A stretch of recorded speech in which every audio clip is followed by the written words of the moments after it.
இன்னைக்கு டிவி போடுவேல நீ சொன்னதுனால தான் படிக்கிறேன். ஓகே போடுறேன். போடுவேல படி. It's a radiant full.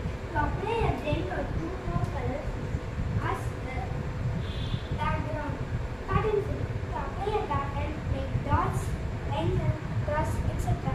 அப்பா போடுவேல காலங்காத்தாலேருந்து இந்த மாதிரி பண்ணிட்டு இருக்க. கண்டிப்பா ஃபோன் ஓ போடுவேல. டிவிக்காக தான் படிக்கிறியா? டிவிக்காக தான் படிக்கிறியா? இல்ல போடுவேல. படி படி பார்க்கலாம்.